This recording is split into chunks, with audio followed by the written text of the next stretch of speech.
আসসালামু আলাইকুম রহমতুল্লাহ। গতকাল পাকিস্তানের বিপক্ষে বাংলাদেশ দাপুটে জয় পেয়েছে, টানা তৃতীয় জয়।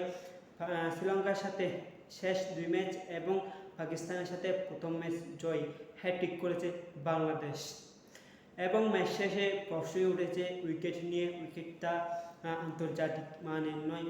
এবং এখানে হচ্ছে প্রস্তুতি ম্যাচ, সামনে এশিয়া কাপ আছে, 2026 সালে ওয়ার্ল্ড কাপ আছে, সেখানে সে বিবেচনায় প্রস্তুতি ম্যাচ খেলতে পাকিস্তান বাংলাদেশ সফর করেছে এবং প্রথম ম্যাচেই 110 রানে গুটিয়ে যায় পাকিস্তান।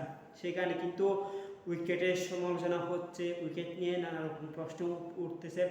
মূলত এই উইকেট 200 রানের ছিল না, কিংবা 110 রানেরও ছিল না। এটা ম্যাক্সিমাম 150 প্লাস কিংবা 160 প্লাস উইকেট ছিল। যদি পাকিস্তান শুরুতেই যদি দেখে শুনে খেলতো, ওরা কিন্তু মাঠে নামছে 200 আশেপাশে রান তোলার কিংবা 200 প্লাস রান করার টার্গেট নিয়ে কিন্তু পাকিস্তানি মাঠে নামছিল। সেক্ষেত্রে ওদের ব্যাটিং ধরন দেখেই বোঝা যাচ্ছে, ওরা যদি টিকে যায় শেষ 20 ওভার পর্যন্ত ম্যাক্সিমাম 200 প্লাস করবে। প্রথমে দুই বা তিন ওভারে যেভাবে রান তুলেছে ওরা, ঠিক সেই ম্যাচ আছে 200 প্লাস ম্যাচ আছে কিন্তু তারা ব্যাটিং করেছিল। সেক্ষেত্রে এটা কিন্তু 200 প্লাসের উইকেট ছিল না, এটা ছিল ম্যাক্সিমাম 150 কিংবা 160 প্লাসের উইকেট, যেটা বাংলাদেশ সহজেই মানিয়ে নিয়েছিল।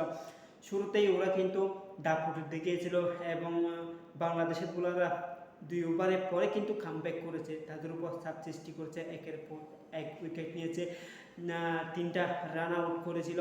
সব কিছু মিলে কিন্তু সবারই অবদান রয়েছে বাংলাদেশ খেলোয়াড়দের। অন্যদিকে কিন্তু সমালোচনা হচ্ছে উইকেট নিয়ে, এই উইকেট আন্তর্জাতিক মানের নয়, এই উইকেটে যদি বাংলাদেশ খেলে শুধু বাংলাদেশ সফলতা পাবে এবং অন্য টিম যারা খেলে তারা কিন্তু সফলতা পাবে না। এটা মূলত হচ্ছে সঠিক নয়, কারণ এটা কিন্তু 150 প্লাসের উইকেট ছিল। ওরা যদি দেখে শুনে খেলতো, ওরা যদি 200 প্লাসের টার্গেট না করে, ওরা যদি 150 কিংবা 60 প্লাসের টার্গেট নিয়ে যদি ওরা ব্যাটিং করতো, তাহলে কিন্তু ম্যাক্সিমাম 60 কিংবা 70 রান হয়ে যেত। যদিও বা 60-70 রান হয়ে যেত, তাহলে বাংলাদেশের জন্য কিন্তু অনেকটা চাপে রাখতে পারত পাকিস্তান, তবে সেটা পারেনি তারা। যখন 200 প্লাস টার্গেট নিয়ে যখন ওরা মাঠে নামছে, উড়াধুরা মারতেছে, তবে তারা কিন্তু সেটা সফল হতে পারেনি। অন্যদিকে বাংলাদেশ খুব সহজেই কিন্তু জয় ছিনিয়ে নিয়েছে। প্রথম 7 রানে কিন্তু 2 উইকেট পড়ে যায় তানজিদ তামিম এবং অধিনায়ক লিটন কুমার দাস, তারা কিন্তু সমান 1 রানে সাজ করে ফিরেছেন। যখন 7 রানে 2 উইকেট পড়ে যায়, তখন বাংলাদেশ কিন্তু চাপে পড়েছিল, তবে সেটা বেশিক্ষণ রাখতে পারেনি পাকিস্তানি বোলাররা। দাপুটে দেখিয়ে কিন্তু বাংলাদেশ জয় ছিনিয়ে নিয়েছে।